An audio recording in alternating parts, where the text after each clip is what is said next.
Imagine living in healthy relationships, with greater acceptance among you, without fights over forgetfulness, poor communication, or lack of organization. You can learn all of this in the club. ADHD in Action, the toolbox for ADHD. Check it out in the first link in the description. People with ADHD often procrastinate, and you probably already know that. Have you ever looked into why neurochemically and neurobiologically we who have ADHD procrastinate in such a chronic way?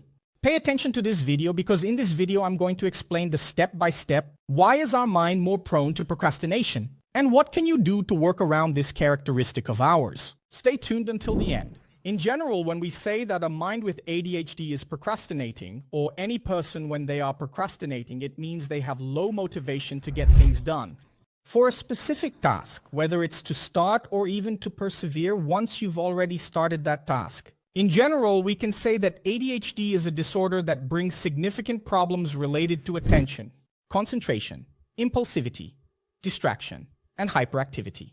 And you who have ADHD, you might have issues with all of this. I've mentioned at the same time or with some of these common traits. For example, if you have the inattentive type of ADHD, you probably won't have issues with motor hyperactivity. So the main difficulty will be related to focus and concentration, for example. But there's a common symptom among us who have ADHD that not many people talk about, which is motivation. And honestly, I think this is the main problem we face in our daily lives. Because motivation isn't something that only affects us, but also the interaction we have with other people. And in general, other people, because we have low motivation, is that people often label us as lazy, slow, uninterested, or someone who always gets left out of group projects, for example, or who inevitably gets fired from jobs due to poor performance. And as a consequence, you start to think negatively about yourself. You see yourself as completely incapable. This affects your self-esteem, and then it becomes that snowball effect that you already know. And you can notice that when we're not motivated to do something, it's almost painful. You feel a physical pain almost to get out of inertia and do what you set out to do. The feeling is that we have a kind of invisible rope tying our hands and feet that prevent us get into action and do what you had to do. The thing is, even if it were a silly task that you could definitely do in 5 minutes, it takes you 5 hours to complete that 5-minute task. This completely messes up your day and your routine. As I was saying, it might seem to others that we're a bit lazy or unreliable, but obviously this isn't laziness. It's really a brain problem. Researchers have indeed already found through MRI scans that our dopamine reward pathway in the brain is ineffective, even getting interrupted. In some cases, to explain it better for you, there are 4 dopamine pathways in our brain. Imagine these pathways as if they were chemical message routes inside our brain, where the nerves transport this dopamine from one part of the brain to another. Within each of these pathways, dopamine sends specific messages to different parts of the brain, telling them what needs to be done.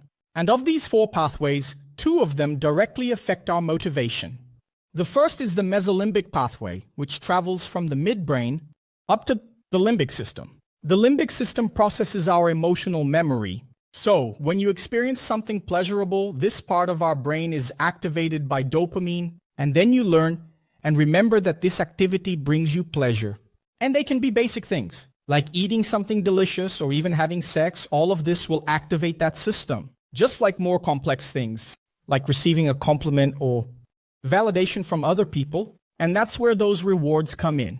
When you eat chocolate, you understand that it's good for you, it's tasty, and you're going to want more. On the other hand, if you prepare really well for a certain lecture, and if you do really well in that lecture and you get applauded, you'll understand that working hard to give a good lecture is a good thing. Rewarding, it's something that will bring you success. The second is the mesocortical pathway. In this pathway, dopamine is produced by the nerve cells in the midbrain and then travels to the prefrontal cortex. This is the area responsible for motivation and executive functions are like working memory or operational memory. Analysis of what's happening live with you and decision making. The psychostimulants that we know, like for example Ritalin, Concerta, Vivance, they act in this mesocortical area, working to increase the production of dopamine in this pathway.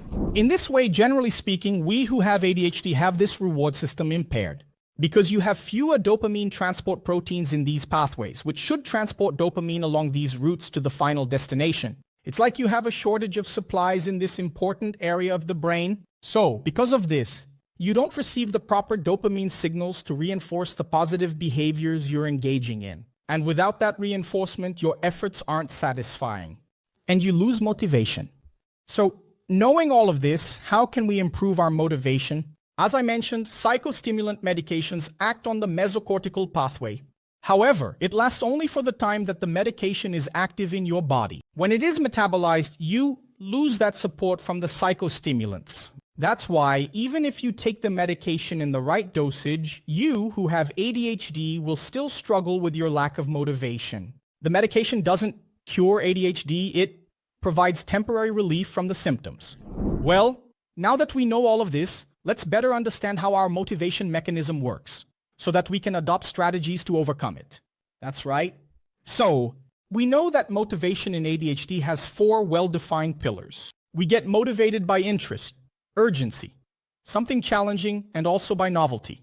When you're faced with something new that has happened in your life, everything that is novel works well for us. So, the important secret for you to succeed, the issue of lack of motivation, is to incorporate these 4 elements into everything you do in your life. Everything, as much as possible. The urgency aspect is what we often talk about with ADHD, leaving everything to the last minute, and that happens because we work under pressure. Under pressure, it leads to urgency. Get it? When the deadline is far away. With a week to submit work, motivation is lacking due to low dopamine. But with less than a day, urgency kicks in, and you work late if needed. That's when you get it done. Enough motivation for you to take action and start doing your work. But when there's less than a day left for you to turn in that work, suddenly you have that drive, that motivation, and in a sense of desperation, you stay up at night to get it done if necessary. That's when you actually do it. But that comes at a high price. This will generate stress, anxiety, and this anxiety isn't just from the night before. It usually happens over all 7 days leading up to the final deadline for you to submit the work. And of course, we can't forget that unexpected things happen, and what if you need to resolve something before submitting that work? But then it's already the early hours of the day before the deadline, and there's no time left for you to do anything. And that means that even if you manage to get the work done in desperation with less than 24 hours left until the deadline, you will end up submitting a poorly done job, incomplete, with a bunch of mistakes that are totally avoidable. You're going to submit a poorly done job, incomplete, with a bunch of mistakes that are totally avoidable. And if you had done it with more time, you would have been able to achieve the result you wanted. And it gets even worse when that deadline involves other people, like, for example, having to do a group project, and usually the person with ADHD is the last one to turn in their part of the group. And that was exactly what happened to me. When I was a student at the University of Brasilia, I was usually the last student to hand in my assignment. Part of the work, and that's why many times I was overlooked and not chosen to do group projects. This happened a lot, and it probably happens to you too. A cool way to get around this is to use a timer, like, for example, the Pomodoro method, but it's not the Pomodoro you're used to. No. I know you probably already know this method where you set longer deadlines, challenge yourself daily to complete tasks. The question is whether you should set longer deadlines. A little bit, just a little each day, in such a way that you can challenge yourself to complete that task. For example, I set a challenge for myself to finish the script for this video in up to 3 hours.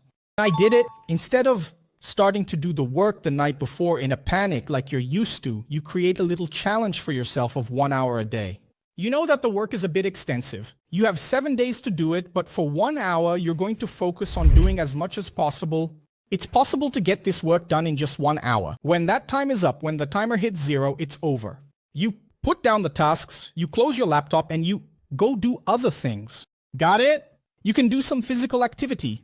Watch Netflix, rest anyway. You don't do more than 1 hour a day, but in that hour, you challenge yourself to do as much as possible.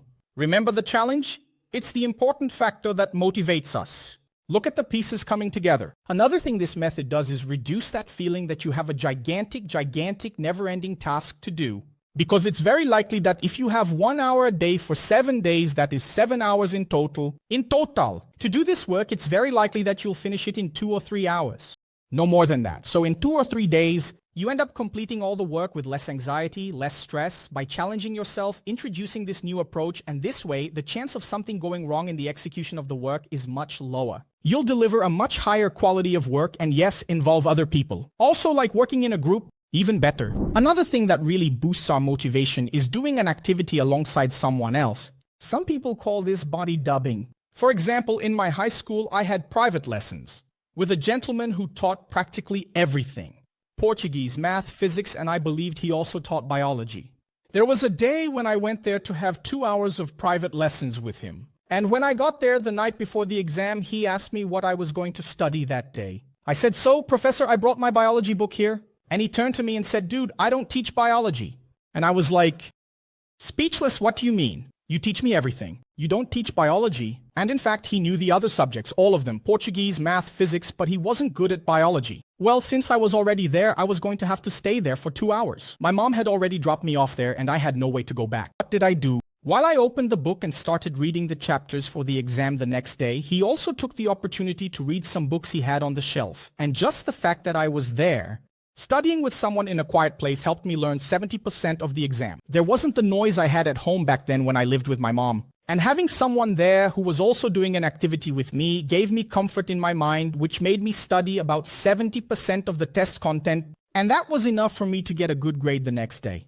Even though he didn't teach me, another example is when I, in college, had a group of 4 female students, and I was the 5th student, and we would go to the library to study the subjects we had in Tasse Common. And we were a really disciplined group. We actually studied a lot and cleared up our doubts in a group, and man, it really paid off. All the subjects we took together, we managed to do really well. But if that's not an example that fits your life, you can try something new. How to do a group project through Zoom or through Meeting. Have you ever tried doing that? You turn on the camera, go study with the person. There. Everyone in a certain silence, and suddenly, if you need to ask about something, just wave or say something. Anyway, it's something that can work really well for you. The presence of another, you know that in that room there's another person with you. Even if it's virtually, it's comforting for our mind. Or you can watch the person studying and learn from them. Use this environment to improve yourself. Screen and learn from her too, the way she studies, how she focuses. You use this environment with other people to improve yourself as well. And of course, I don't need to repeat here that you should find good people for that, who are really study partners and don't just keep chatting all the time. And the last item, which is about bringing in something new, is really that, folks, it's about changing your environment. There's a technique I still use today that whenever I need to create scripts for videos, many times I'm just tired of this environment here at home. And I usually go out with my car. I put my laptop in my backpack. I go out with my car suddenly, and I like to stop at a restaurant that's right by the lake. That during the week, it's pretty empty. But it has a nice view, a nice environment, there's fresh air blowing on my face. And the fact that I'm in a completely different environment, even if there are some people around, maybe making a bit of noise, it doesn't matter. I can take my noise-canceling headphones, that motivates me, helps me work, and makes me produce a lot more. If you don't have a place by the lake or by the beach, you can try going to a cafe that you really like.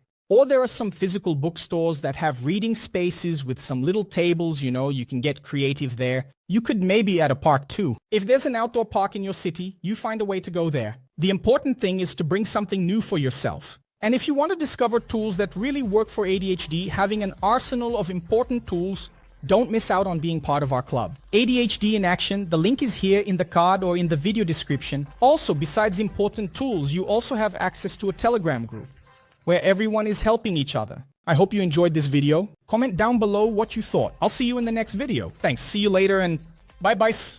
ADHD can indeed impact your life. Have you ever felt that if you had the courage to act exactly as you think, everything would be different? People would respect and admire you? Many adults with ADHD are wasting precious time in life because they can't break free from the cycle of self-sabotage. But I developed a method that changed my game, and I'm going to teach it to you in the first link in the description.